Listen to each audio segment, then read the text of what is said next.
ليفل 1 جرامر اخترت ايزي بصراحه، يعني طريقه العرض بتاعته ملهاش حل، والمحتويات بتاعته تعال نشوف المحتويات كده. المقدمه، الاسماء، الناونز، ادوات النكهه، الارتكلز. بعد كده بيدخل على السبجكت بروناونز اللي هي ضمائر الفاعل، فيرب تو بي، مش عارف كده شايفين حضراتكم ولا لا. الاكشن فيربس، افعال حركه، فيرب تو هاف.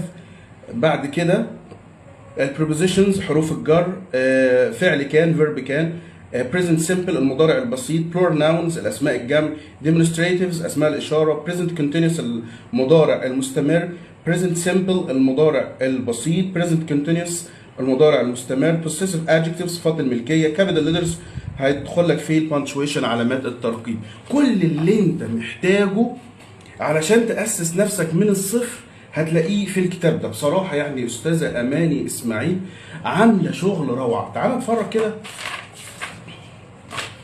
جايبه لك تقسيمة الناونز كأي ليفل 1 محترف. دلوقتي أنت عندك الناونز يا إما بيكون بيرسون شخص، يا أنيمال حيوان، يا ثينج يا شيء، يا بليس يا مكان. فهي مقسمة لك الأربع أنواع من الناونز. بتبص في الصورة وتختار علشان تعرف إن الاسم ممكن يكون اسم الشخص، ممكن يكون اسم الحيوان، اسم لشيء غير عاقل، او اسم لمكان، وهكذا. بداية بصراحة بداية موفقة جدا في الكتاب.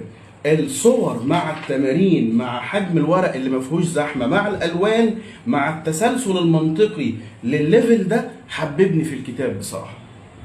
كتاب رائع اسمه ايزي جرامر، دور عليه على الفيس لو عايز تقتنيه. يبقى انت بصراحه معاك كنز جميل لو عايز تاسس ابنك من الصف الاول والثاني الابتدائي.